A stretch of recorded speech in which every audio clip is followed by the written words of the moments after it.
안녕하세요. 윤꽃스토리입니다. 네, 오늘은 명품에 관한 이 명품 심리학에 대해서 이야기해 보자 합니다. 최근 이제 여러 기사들을 보면은 이런 내용들이 있죠. 명품이 신상이 출시를 했는데 오픈런, 예약런 뭐 이런 단어들이 많이 나옵니다. 명품을 소비하기 위해서 소비자들이 이제 새벽부터 밤이슬 맞아가면서 대기한다는 건데 뭐 담요나 전용 의자 이런 것들이 필수품이죠. 대기를 한다고 모두가 살 수 있는 것도 아닙니다. 최근에 SNS를 통해서 새벽부터 눈치 싸움을 하고 줄을 서고 텐트를 치고 여기 뭐 내 자리를 침범했네 안 했네 그래서 싸움 나기도 하고 뭐 이런 후기들이 많이 있어요. 그리고 명품 구매를 위해서 이게 또 이슈가 되니까요. 줄을 대신 서주는 이제 대행업체와 같은 신생업종도 생겨났습니다. 한국의 한 오픈런 대행업체 같은 경우는 실제로 결혼을 앞두고 이제 예물을 위해서 오픈런 대열에 끼었다가 여기서 창업 아이디어를 좀 떠올려서 회사를 만든 그런 경우도 있다고 합니다. 그래서 대리인과 의뢰인 모두가 믿을 수 있는 그런 좀 플랫폼 시스템을 만들고자 했는데 생각보다 아주 매출이 잘 나온다고 합니다. 그래서 결론은 한국인들이 명품 사랑에 앞장서고 있다. 뭐 이런 내용인데요. 당연히 업체는 여기에 반응을 하겠죠? 그래서 계속 그 지속적인 가격 인상이 이뤄지고 있습니다.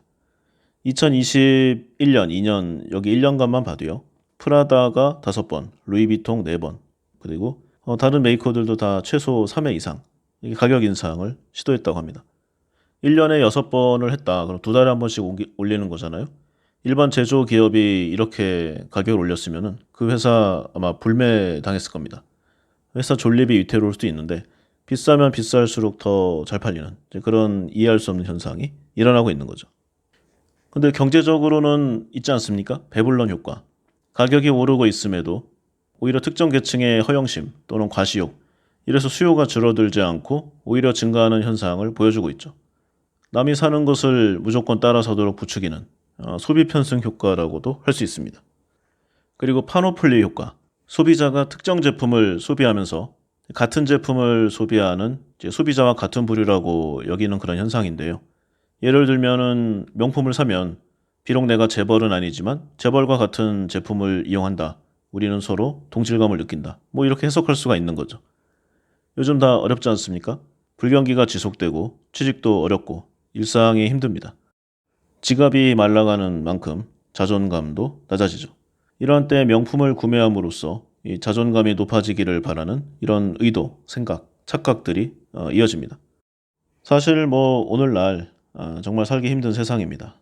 불확실한 미래에 대한 스트레스, 절망감, 자존감 결여, 타인과의 끝없는 비교, 허례의식, 아주 다양하고 복합적 요인들이 작용하고 있죠. 현재를 즐기지 않은 욜로족, 플렉스, 뭐 이런 영향도 있습니다. 그리고 개인 취향이나 소비 수준이 개개인마다 다 다르잖아요. 그러니까 꼭 명품 소비가 낮은 자존감과 연결된다고 결론 짓는 것은 뭐 오류일 수도 있습니다. 다만 본인의 소득에 좀 어려운 너무 심한 소비는 확실히 문제가 있다. 뭐 정도로 할 수 있겠죠. 뭐 당연하게도 자산이 수백 수천억이라면은 명품 뭐 샵 자체를 사도 뭐 큰 문제가 없을 겁니다. 그러면은 뭐 어쨌든 이런 현상들을 통해서 드러난 일반 사람들, 명품을 구매하는 고객들의 불안한 자존감을 어떻게 해야 하는가? 기업 입장에서는 어떻게 이용해야 하는가? 여기서 기업의 판매 기법, 마케팅, 이게 점점 더 이제 고가 정책으로 가는 겁니다. 그러면 기업은 당연히 그렇게 하는데 일반 소비자, 사람들에게 명품 구매는 어떠한 실질적 효과가 있는 것인가? 예를 들어서 만약에 이제 고급차와 일반차가 있는데 친구를 사귀기 위해서 어떤 모임이나 결혼 피로연에 갈 때 어떤 차를 이용할 것인가? 이 같은 연구 결과가 있었는데요. 많은 사람들이 고급차를 선택했지만 결과적으로 고급 브랜드를 타고 가는 것은 새로운 친구를 만드는데 효과적이지 않다는 그런 연구 결과가 나왔습니다. 실험에 따라서는요. 가방이나 옷 등의 다른 제품군을 사용했을 때도 마찬가지라는 그런 내용이에요. 그러니까 아주 값비싸고 휘황찬란한 그런 내용이 사교, 친교, 친목, 커뮤니케이션 이런 쪽에는 더 안 맞는다는 겁니다. 이 효과를 이제 스테이터스 싱글 패러독스, 이 상태 신호 역설이라고 부르는데요. 심리학자들이 이제 사회적 비교 관점의 차이로 설명하고 있습니다. 우리가 다른 사람들보다 더 잘 보이고 싶어 하는 그런 게 있는데요. 친구가 되려는 사람 역시 자신을 타인에게 잘 보이고 싶어 하겠죠?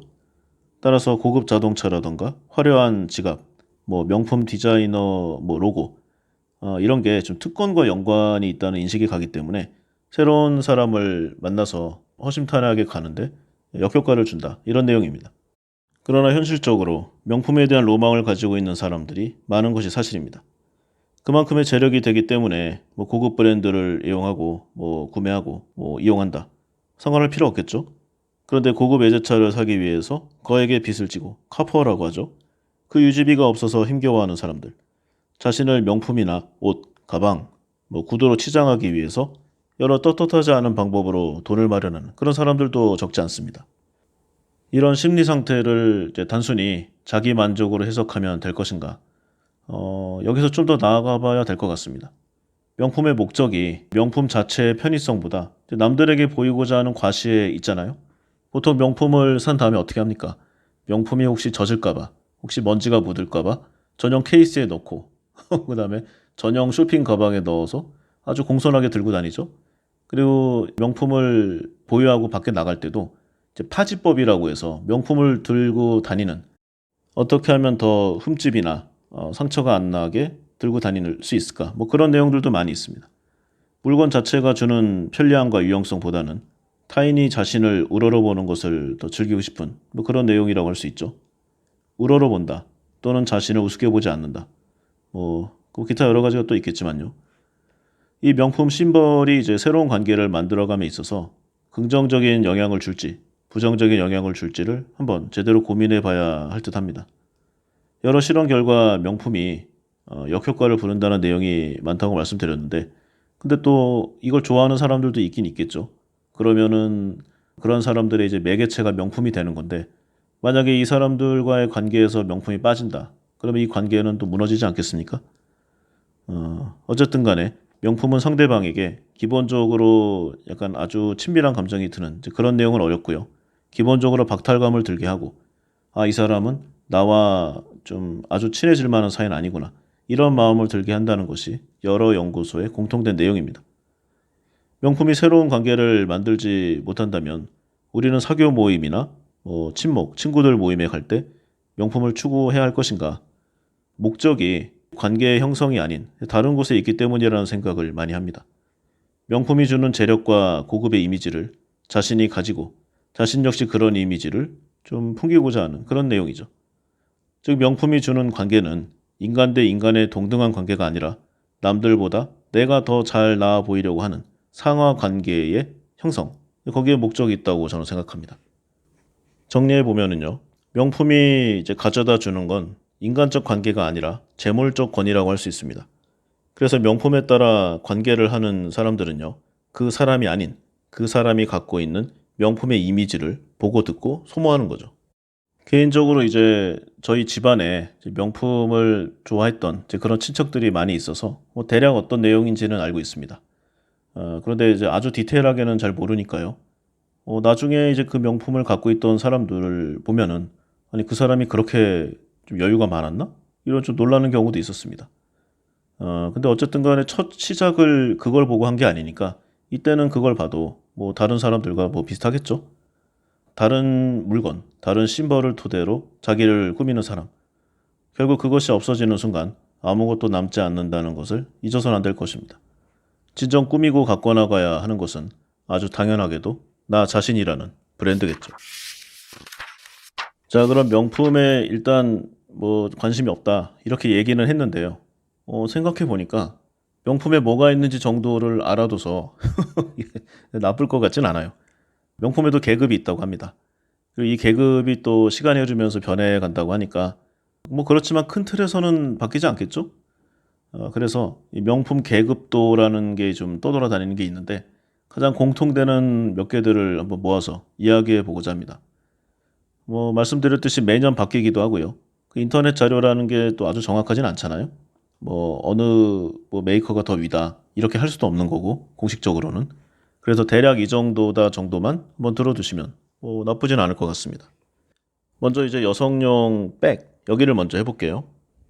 가장 윗 계급에는 불멸의 에르메스가 있습니다. 뭐 워낙 유명하니까 이야기를 하는 것 자체가 불필요하죠. 사족입니다. 에르메스라는 이름이 이제 창업자가 티에리 에르메스라는 사람인데 여기서 따왔습니다.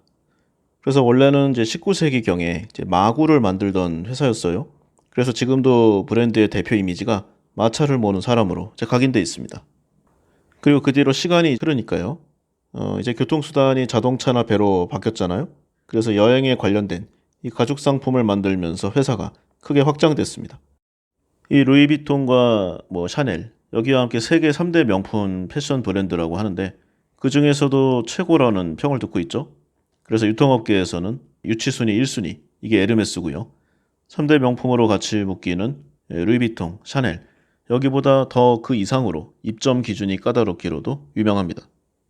사실 에르메스의 뭐 의류라던가 신발, 뭐 가방, 스카프, 이게 대부분의 가격들이 좀 매우 높잖아요. 근데 루이비통이나 뭐 샤넬, 디올, 이 다른 좀 최상급의 명품 브랜드들도 뭐 가격 자체는 높습니다. 근데 에르메스의 대표 상품이나 아니면은 좀 최고 하이 레벨의 제품, 하이 브랜드의 제품과 다름이 없는 이 가격대가 좀 프리미엄이 계속 붙어요. 그러니까 돈만 있다고 살 수 없는 이제 그런 쪽으로 이미지 메이킹을 많이 합니다. 특정 매장을 하나 찍어 놓고 특정 셀러를 통해서 뭐 식기나 의류, 뭐 다른 가방, 좀 저가품들도 있겠죠. 이걸 구입해서 어느 정도 좀 인간적인 실적을 쌓아놔야지. 어느 정도 친분을 쌓은 후에 이제 에르메스 버킨백과 캘리백을 구입할 수 있다. 이게 좀 표준이 되면서 상당히 좀 말이 많았어요. 그래서 원래는 좀 성토를 많이 당해야 되는데 이 내용이 오히려 더 홍보 효과가 있어가지고 더욱더 잘 팔리는, 더욱더 가격이 높아지는 기현상이 일어났습니다. 뭐 여러 내용들이 있는데요. 뭐 굳이 안 좋은 내용을 할 필요는 없으니까 어쨌든 간에 이 명품 중에서도 이 에르메스 단연 넘버 원입니다. 다음은 이제 고야드라는 브랜드인데요. 이제 프랑스의 부르고뉴 지방에서 이제 프랑스와 고야드가 창립한 회사입니다. 처음에는 역시 작은 공방으로 시작을 했는데 고야드로 사명을 바꾼 뒤에 이제 본격적으로 사세 확장이 됐습니다. 160년이 넘는 역사를 가진 나름 유서 깊은 브랜드인데요. 현재 좀 세계 3대 명품이라고 하면은 에르메스, 루이비통, 샤넬 이게 거의 뭐 고정화돼 있죠. 근데 이 고야드가 여느 명품들과 견주어도 뭐 역사의 깊이로는 손색이 없습니다. 이게 좀 인터넷에 판매하는 가격보다 매장 가격이 더 싸다. 그래가지고 휴민트를 동원하는 내용들도 많았고요. 이 구매 개수가 제한이 돼 있는 뭐 그런 부분도 작용한 듯 합니다. 여러 가지 면으로 봐서 사실 3대 브랜드에는 좀 밀린다고 할 수 있는데 이게 좀 사세 규모 확장에 그렇게 뭐 적극적이지 않다고 해요. 그래서 전 세계를 봐도 면세점에는 이 고야드가 없습니다. 그리고 일반 매장도 굉장히 수가 적어요. 한국 같은 경우에는 서울하고 부산에만 있다는 저는 다른 데는 못 본 것 같고요. 이 역사적인 약간 아이러니적인 좀 내용인데 이 샤넬의 창립자가 코코 샤넬이잖아요. 이 사람이 이 고야드의 주 고객이었다고 합니다. 물론 본인 거를 본격적으로 하기 전에요. 그리고 뭐 피카소나 록펠러 이렇게 아주 좀 유명한 좀 셀럽이라던가 당시의 재벌들이 이 고야드 메이커를 많이 이용했다고 합니다. 그리고 루이비통 이 프랑스의 하이엔드 명품 브랜드죠. 태생부터 이제 약간 뭐 귀족적 그리고 뭐 왕궁적 뭐 그런 이미지를 형성하는 그 DNA를 뭐 갖고 싶다 이런 내용이 많았다고 합니다. 그래서 그 기술력을 높이고 그 브랜드를 유지하는데 좀 많은 노력을 기울이는 브랜드예요. 한국에서 가장 유명한 명품 브랜드 중에 하나죠. 그리고 카테고리별로 자체 공방을 가지고 있는 걸로 유명하고요. 외주 생산을 거의 주지 않는 이제 그런 내용이 있는데 이게 또 아닐 수도 있다는 말이 있어서 한때 좀 말이 많았습니다. 보통 명품이라고 하면은 사실 뭐 품질도 좋아야 되겠지만 거기에 스토리라던가 아니면 희소성 그리고 셀럽들이 뭐 착용한다 이런 여러 가지 내용들이 있어야 되잖아요. 근데 생각보다 좀 과도한 상업화가 좀 일어난 그런 브랜드예요. 그래서 이제 과연 최고 명품에 들어가느냐 좀 논란의 대상이 되는 이제 브랜드이기도 했습니다. 뭐 휘하의 브랜드들이 많아요. 그러니까 정식으로는 이제 LVMH, 이 루이비통 모ët 헤네시라는 이제 초대형 그 브랜드잖아요. 여기에 이제 자회사들이 많습니다. 뭐 펜디, 크리스찬 디올, 지방시, 벨루티, 뭐 불가리, 겐조, 셀린느, 뭐 로로피아 이렇게 많은 명품 브랜드들을 좀 인수했고요. 최근에는 이제 예전의 장인 정신을 뭐 없앤다고까지는 못하겠고 그거는 유지 정도. 그 다음에 매출과 이익을 좀 높이는 그런 약간 상업성으로 가는 부분이 있다고 합니다. 그리고 중국과 같이 인건비가 싼 곳에서 한 90% 이상 만든 다음에 프랑스나 이탈리아에서 완성만 해가지고 뭐 메이드 인 프랑스나 메이드 인 이탈리 이거를 붙일 수 있게 한다는 그런 내용이 있어서 좀 문제가 많았어요. 이런 전략의 최초도 이 LVMH였고요. 그래서 이런 이유 때문에 루이비통은 공장 생산재로 돌리기 시작한 이 샤넬과 더불어서 에르메스와 격차가 많이 벌어지게 됐습니다. 그러니까 에르메스가 그 1위 그 수성을 하는 데는 다 이유가 있어요. 다만 품질적으로는 뭐 이런저런 말이 있지만 어쨌든 상업화로 인한 성과가 대단히 셉니다. 그래서 브랜드 가치 순위가 항상 루이비통이 석권하고 매출도 1위를 유지하는 데는 아무래도 이런 좀 정책이 많이 기인한 바가 있다고 하겠습니다. 다음에 샤넬. 이 루이비통 에르메스와 함께 세계 3대 명품 브랜드죠. 아주 명망 높은 패션하우스 모델입니다. 샤넬이 아주 좀 여성들에게 특별한 의미가 있는 여성적인 이미지가 강한 브랜드인데요. 왜냐하면 여기에 창립자가 아주 전설의 디자이너죠. 코코 샤넬. 자기 이름을 내걸고 시작한 브랜드인데 그 엠블럼이 좀 독특합니다. 이 브랜드 엠블럼이 자기 이름을 서로 반대를 바라보면서 겹쳐진 두 개의 C죠. 코코, 샤넬. 여기서 비롯돼서 딱 봐도 샤넬 브랜드를 몰라보는 사람은 별로 없을 거예요.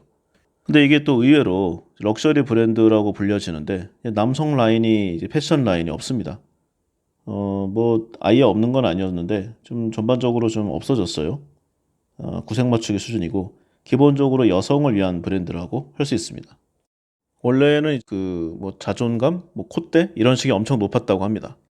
그래서 백화점도 초럭셔리 백화점만 들어갔고 그 백화점에도 인터넷 쇼핑몰에서는 판매를 못하게 했었어요. 근데 요즘에는 뭐 좀 정책이 많이 바뀌었고 이제 워낙 경쟁 시대잖아요. 그래서 인터넷 쇼핑몰이나 인터넷 면세점에서도 구매가 가능한 그런 모델이 많아졌습니다.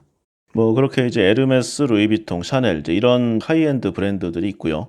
그 아래는 뭐 일일이 소개할 필요는 없으니까 이따 정도만 보겠습니다. 그 고야드 아래 3대 모델과 고야드 아래쪽에 뭐 펜디라던가 입생로랑, 뭐 셀린느, 구찌, 프라다, 버버리, 지방시, 뭐 발렌티노 이제 이런 브랜드들이 쭉 나옵니다. 그러면 뭐 남자 거는 없느냐? 뭐 남자 거도 안 하면 좀 서운하니까요. 근데 뭐 길게 할 필요는 없을 것 같고 이 패션의 가방 대신에 시계로 한번 해보겠습니다. 남자는 시계죠. 그래서 이제 흔히 말하는 빅5 1등급이 파텍 필립, 그 다음에 바쉐론 콘스탄틴, 오데마 피게, 브레게 이런 것들이 있습니다. 그 아래로 내려갈수록 이제 뭐 가격이라든가 이런 게 좀 떨어져서 그 아래 등급에 이제 뭐 피아제나 뭐 예거, 뭐 블랑팡 이런 쪽으로 가고요. 그 아래로 가면 이제 롤렉스, 그 더 아래는 뭐 오메가, 세이코, 그리고 그 아래가 이제 태그호이어, 뭐 몽블랑, 불가리 이렇게 가고 있습니다. 자, 이렇게 명품이 나뉘어지는데요. 명품이 워낙 비싸잖아요. 뭐 좋은 건 알겠는데 여기저기 보여주기도 좋고 그래서 명품을 못 사는 사람들의 대리만족이 시작된다고 합니다. 바로 명품 종이 쇼핑백인데요. 무슨 말이냐고 하면 명품을 사면은 이 상품을 이제 포장해서 종이백에 담아 주잖아요. 이거를 이제 판매한다는 겁니다. 그럼 보통 뭐 100원, 200원 주고 사는 게 보통인데 이 고가의 명품을 파는 좀 브랜드명이 찍힌 이 종이 쇼핑백을 드는 것만으로 왠지 좀 자부심이 생긴다. 그냥 갖고 다니기만 해도 장식 효과가 난다. 그래서 이거를 이제 몇만 원 주고 사는 겁니다. 명품 브랜드의 종이 박스, 옷걸이, 슈트 커버, 뭐 쇼핑백 이런 게 계속 팔리고 있고요. 이것만 전문적으로 판매하는 상들도 있어요. 뭐 중고나라나 뭐 당근마켓 이거 많이 좀 활용하잖아요. 여기 보면은 이제 에르메스, 샤넬, 루이비통, 뭐 프라다 이렇게 명품 쇼핑백의 판매글이 수십 개씩 올라옵니다.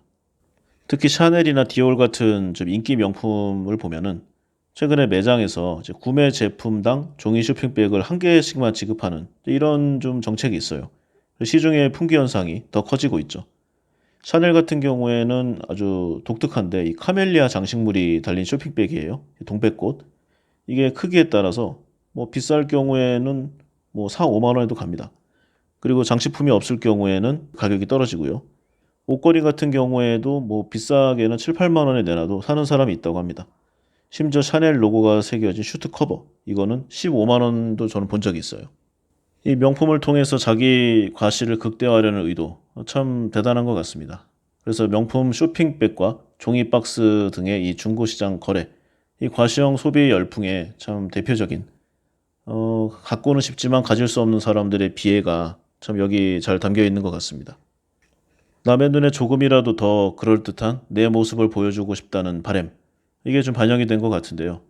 그래서 좀 이런 게 많이 있다고 해요. 백을 좀 제한을 하니까 이제 명품 로고가 찍힌 포장끈, 예, 이거를 좀 여러 개 요청하는 그런 젊은 고객들도 많다고 합니다. 자, 그러면 이렇게 명품 열풍이 있다는 거는 뭐 잘 알겠고요. 그럼 그렇게 과연 가치가 있는 것인가를 한번 보겠습니다. 이 메이커를 좀 말하기는 그런데 뭐 구글링 해보시면 바로 나옵니다. 여기 명품 브랜드의 히트 상품들이 이제 원산지 논란으로 좀 많은 문제가 매년 반복되고 있습니다. 해당 제품이 워낙 잘 팔리니까 프랑스산, 이탈리아산 이런 거를 중국산에서 만든 거를 이제 좀 택만 갈아가지고 슬그머니 둔갑시키는 그런 내용들이 있는 거죠. 모 브랜드 같은 경우에는 원산지를 변경하면서 소비자들에게 일절 고지하지 않은 그런 내용들이 많습니다. 원산지 논란도 심지어 이 소비자들이 항의하면서 알려지기 시작한 거죠. 이 가방 같은 경우도 그렇지만 신발도 보면은요. 이제 신발을 벗으면 바로 보이는 이 인솔 부분에 그 메이드 인 이태리, 메이드 인 프랑스 이런 걸 표시해야 되잖아요. 이걸 표시 안 한 불법입니다. 근데 이후 제품부터는 아주 조용하게 중국산 표시를 저 신발 안쪽에 보이지 않는 곳에 표시하는 거죠.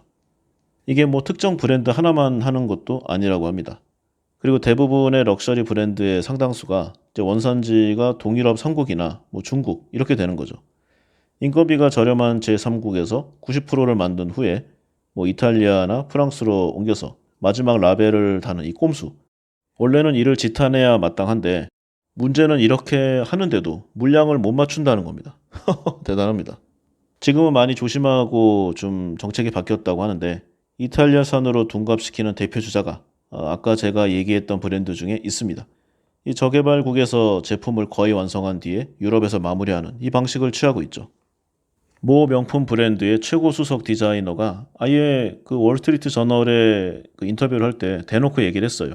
중국의 제조 기술이 워낙 발전했고 관련된 자동화 기계가 좋아졌기 때문에 이제 이탈리아 장인이 만드는 것과 큰 차이가 없다.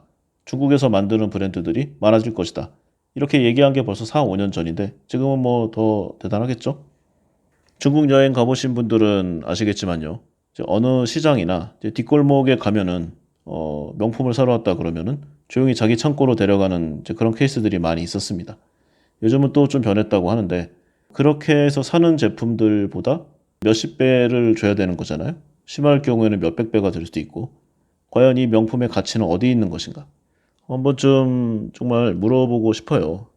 어떤 의미에서 그렇게 비싼 돈을 주고 사는지. 심지어 본인들도 압니다. 이 제품은 중국에서 만든 제품이라는 것을. 제 친구들도 좀 많이 샀었는데요. 좀 물어보고 싶습니다. 뭐 상황이 이렇고요. 자, 그러면은 그 특정 브랜드가 이제 중국이라든가 동유럽을 원산지로 해서 그 메이커 가리 이거를 했다고 치고요. 근데 어쨌든 간에 이거는 정품이잖아요. 그러면은 가격이 비싼 것은 그렇다고 하고요. 과연 내가 산 물건은 정품인가? 최근에 이런 내용들이 많이 나오고 있습니다. 요즘에는 패션 명품 플랫폼이라던가 뭐 병행 수입이라던가 명품을 구매할 수 있는 루트가 많아졌잖아요. 가품으로 의심되는 경우가 계속 늘어나고 있습니다. 당연히 업체나 플랫폼 측에서는 정품이 맞다고 하겠죠. 근데 이게 한두 푼짜리가 아니니까 이제 사설 명품 감정 업체에 문의를 하게 됩니다. 그런데 이쪽에서는 함부로 말을 하기 어려워요. 정품인지 가품인지 감정이 불가하다. 이런 내용의 회신을 많이 합니다. 뭐 당연하겠죠. 예를 들어서 공식 메이커가 중국에 오퍼를 줘서 그 루트를 밟아서 물건을 팔았어요. 그럼 이거는 정품은 맞지만 중국에서 만들어서 중국에서 바로 브랜드를 붙인 겁니다. 그러면은 그 공장 옆에 있는 다른 공장이 이제 똑같은 루트로 만들어서 심지어 그 공장에 있는 기술자들을 채용해서 똑같이 만들어서 똑같은 브랜드를 찍어서 유통을 시킨다. 그러면 정품과 가품의 구별은 과연 무엇인가? 저는 잘 모르겠습니다. 그리고 국내 시장이 워낙 커지니까 이제 정품 가품 논란이 계속 좀 커지고 있고요. 이게 점점 이제 법령으로 들어가고 있습니다. 심지어는 이제 국내 최대 패션 플랫폼 중에 하나인 모 회사들 중에서도 브랜드 에센셜의 일부가 이제 가품으로 판명이 됐어요. 소위 말해서 이제 짝퉁 불안감인데 물건값이 오르는 것보다 몇십 배의 고통이 있다고 합니다. 현재 우리나라의 브랜드 제품 수입은 다음에 세 가지 경로 중에 하나인데요. 본사로부터 직접 수입, 정식 판권을 가진 해외 편집숍, 이제 부티크라고 하죠. 여기를 통한 수입, 그리고 재고 창고인데 스톡하우스, 여기서부터 물건을 사오는 형태입니다. 기본적으로 본사로부터 직접 수입하는 거는 아무래도 좀 메이저 업체들, 대형 패션 회사, 유통회사 이런 경우가 많겠죠. 그리고 이제 온라인 중심 패션 플랫폼, 여기는 대개 해외 편집샵들을 이용합니다. 기존에는 이 해외 편집샵에서 가품이 나올 확률은 매우 낮았어요. 근데 이제 플랫폼에서 처음 가품이라고 판정했을 때만 해도 지금까지는 문제가 없었던 게 사실이거든요. 그러니까 이 공식 인증 편집숍에 대한 기본적인 신뢰가 있었습니다. 그런데 국내에서 이름만 대면은 아는 이 플랫폼이 가품 판정을 받으니까 이제 패션 커뮤니티들이 믿을 만한 곳이 없다. 이렇게 좀 난리가 난 거예요. 그럼 이것이 개선이 될 것인가? 안타깝게도 국내에서 이 정품과 가품의 이슈는 계속 이어질 것 같습니다. 이 관세청 자료를 보면은요, 2021년 2년 기준에 인천공항 이 특송의 통관 과정에서 원산지 표기 그리고 지식재산권 법령 위반 이 의심 건수가 공식적인 기록만 3만 5천 건입니다. 그러니까 안 걸린 거 치면 훨씬 많겠죠? 이게 한 5년 전인 2016년에는 7천 건이었어요. 그러니까 한 5년 만에 5배 이상 늘은 거죠. 그리고 어디까지나 공식입니다. 국내 명품 시장 규모가 지난해 같은 경우에 약 20조 원으로 추산한다고 하는데 이게 세계 7위의 어마어마한 규모입니다. 그러니까 이런저런 꼼수가 안 들어올 리가 없겠죠. 업체에서는 이제 직접 제품을 수입하는 이제 기존의 대형 패션 회사들이 반사이익을 볼 것이다. 왜냐하면 여기는 가품이 들어올 확률이 아무래도 좀 적으니까요. 사람이 여러 차례 이제 관여를 하니까 가격은 뭐 패션 플랫폼 뭐 이런 쪽보다 비싸겠죠. 근데 가품 리스크가 떨어지니까 이쪽으로 다시 몰린다는 이제 그런 내용도 있습니다. 그러니까 가품 논란이 일수록 이제 이런 좀 대형 패션사들은 웃고 있는 거죠. 뭐 이야기거리는 더 있는데요. 정품, 가품, 그리고 브랜드들, 명품. 근데 계속 얘기해봐야 그렇게 비싸지 않은 제품을 왜 그렇게 비싸게 샀는가. 이 내용에 그냥 사족이라고 생각됩니다. 그래서 대신에요. 제가 예전에 겪었던 이야기를 한번 해보면서 마무리를 지어보고자 합니다. 개인적으로 아는 좀 후배가 하나 있는데요. 남자예요. 키가 한 185 정도 되고 아주 길쭉길쭉하고 그리고 온몸이 근육 덩어리입니다. 아주 부러워요. 아주 뭐 운동선수처럼 우락부락한 게 아니고요.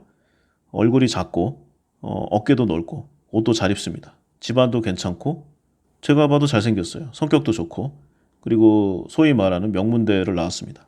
좋죠? 다 좋습니다. 근데 언젠가 그 사람하고 좀 친해져서 술을 한잔하는 그런 일들이 많아졌어요. 참 다행스럽게도 그 친구가 저를 많이 좀 의지하는 그런 일들이 있었거든요. 그래서 뭐 회사 생활, 뭐 세상 돌아가는 얘기, 뭐 이런저런 얘기를 하는데 그 친구가 화장실에 잠시 갔는데 계속 핸드폰이 반짝반짝 거리는 거예요. 카톡이 계속 울리고 이제 전화 오고 그러니까 뭔가 문자 같은 게 계속 왔다는 거죠. 길어봐야 한 5분, 10분 정도였는데 굉장히 많이 왔어요. 그 친구가 이제 돌아왔을 때 카톡이 어떻게 이렇게 많이 오냐. 부럽다. 그러니까 이 친구가 뭐 어떻게 생각할지 모르는데 저는 사실 굉장히 귀찮고 불편하다고 얘기를 하는 거예요. 그중에는 좀 집착을 보이는 여성분도 있고 어쨌든 간에 본인이 반응을 하지 않는데도 계속 연락이 오니까 사실 불편하고 힘들다고 합니다. 그런데 이 친구가 약간 좀 적극적인 스타일은 아니거든요. 뭘 열심히는 하지만 자기가 먼저 관심을 드러내거나 그런 스타일이 아니에요. 그냥 뭐 본인이 다녔던 학교의 뭐 선후배, 대학 시절의 동아리, 아르바이트 할 때 친구들, 그리고 속해 있는 모임, 그리고 퇴사한 직장, 여기서 계속 연락이 오는 겁니다. 특히 이제 어떤 한 모임이나 회사에서 약간 좀 모임을 소홀히 할 때 유난히 많이 온다고 해요. 단톡방 같은 것도 있잖아요. 그 여럿이 오는 방에서는 대화를 안 하던 여성분들이 1대1로 개인적으로 이 친구한테 엄청나게 카톡을 하는 겁니다. 그중에는 놀랍게도 제가 아는 여성분들도 있었어요. 여러 분.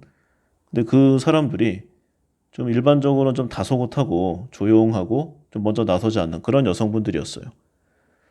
근데 놀랍게도 이 후배한테 모두 카톡을 보내고 연락하는 그런 걸 봤습니다. 참 놀라웠습니다. 근데 이제 이 후배가 공교롭게 좀 알려지게 됐는데 좀 비밀로 부탁드립니다. 이런 내용이 있어서 당연하지 이 친구야 라고 했지만 속으로는 아주 쓰린 마음이 있었습니다. 문득 그냥 이런 생각을 해봅니다. 보통은 이제 남자들이 더 적극적으로 다가가야 된다. 아니면은 더 뭐 10번 찍고 안 넘어가는 뭐 이런 옛날 말들도 있잖아요. 어쨌든 간에 시대가 많이 바뀌었지만 남자가 더 적극적으로 무언가를 액션해야 된다는 것에는 좀 변함이 없는 것 같습니다. 예, 사실 지금까지 그렇게 생각했는데요. 아닌 거라는 걸 이제 알았죠. 여자들이 먼저 연락하거나 접근하지 못한다는 거는 그냥 일반적인 내용이었구나. 먼저 액션하지 않는다는 거는 그냥 평범한 사람들한테나 해당되는 얘기였구나. 아, 나는 평범한 사람이었구나. 이런 생각을 해봤습니다. 예쁘고 몸매 좋은 여자보다 더 우위에 있는 사람이 훈남, 그리고 키 큰 사람, 그리고 잘생긴 남자. 이거라는 것을 좀 알게 됐죠. 당연히 알고 있던 내용이지만 아주 충격적으로 예, 깨닫게 됐습니다. 일반적인 남성들은 이제 여러 노력을 하죠. 뭐 대학 시절부터 이제 시작을 한다고 하면은 여자친구를 만나는 과정도 처음 만나는 과정도 어렵고요. 사귀게 된 이후에도 진짜 눈물 나는 노력을 해야 됩니다. 뭐 기념일 다 세세히 챙겨야 되고 데이트할 때는 먼저 나가서 사전 답사하고 동선 짜고 데이트 비용 마련하려고 아르바이트도 하고 이런 많은 노력을 해야 되는데 이 친구들 같은 경우에는 그냥 프리패스죠. 그냥 가만히 있어도 모든 것이 해결됩니다. 좋아하는 여성에게는 그렇게 해도 아깝지 않아. 라는 이런 조선시대 같은 좀 스타일을 고수했다고 생각하는데 저를 포함한 많은 보통 남자들은 그동안 좀 헛고생했다. 이런 생각을 많이 합니다. 물론 이제 대부분의 남성들도 사회생활을 하고 여러 가지 좀 일들을 겪고 나면서 좀 성숙하고 성장하게 되죠. 그래서 졸업하고 회사원이 되고 이전보다 뭐 그런 대로 연애는 좀 쉬워지고 세상 일도 조금씩 풀려가고 그런 코스들을 밟습니다. 어찌 보면은 이게 뭐 좋아진 건지는 잘 모르겠지만 예전처럼 좀 어떤 좀 부끄럽고 어린 마음에 여자한테 안절부절 못하고 어설프던 모습들은 사라지죠. 뭐 좋게 말하면 여유가 생겼다고 할 수도 있고요. 예, 그렇게 내가 싫으면 말하라. 뭐 이런 좀 마음도 있고요. 그 후배에게 손톡을 하던 그 많은 여자들의 프로필 사진 뭐 잠깐 봐도요. 물론 좀 사진 보정이 들어갔겠지만 참 이쁜 여자들이 많았습니다. 이게 또 꽤 된 건데 지금도 좀 기억이 날 정도예요. 시간이 많이 흐르긴 했는데 이제 그때 느낀 감정과 이 명품에 대한 이야기를 해보면서 이 자연의 이치를 깨닫습니다. 자연에서는 거의 대부분 수컷이 구애를 하죠. 암컷은 선택을 하고 그나마 인간은 1대1로 만나니까 기회라도 온다고 생각합니다. 자연 세계에 있어서 타 종류들은 어떤 잘생긴 하나의 수컷 개체가 모두를 차지하는 이제 그런 일들이 아주 빈번합니다. 그러면 무슨 얘기인가? 결론적으로 이 말을 하고 싶어서 이렇게 긴 이야기를 한번 좀 끌어봤습니다. 돈을 많이 벌어서 돈으로 매력을 뽐내는 게 아니라 남자의 경우에는 정말 이 남성, 이 수컷이 가질 수 있는 그 날것의 매력, 그 매력으로 그 예쁜 여자들에게서 손톡을 받는 그 후배를 한번 이야기해주고 싶었습니다. 그럼 외모 지상주의를 말하는 것인가? 뭐 그렇게 들릴 수도 있겠지만요. 적어도 이 명품을 우선시하는 이 명품을 어떤 브랜드를 갖고 있냐로 서로를 판별하고 견적을 매기는 그거보다는 낫다고 생각합니다. 명품을 토대로 자신을 꾸미는 사람은 벌거벗은 순간 아무것도 남지 않죠? 진정 꾸미고 갖고 나가야 하는 것은 바로 나 자신의 브랜드이다. 이 말씀을 다시 한번 드리고자 예전에 있었던 일들을 한번 말씀드려봤습니다. 윤꾼소리 오늘은 여기까지 하겠습니다. 감사합니다.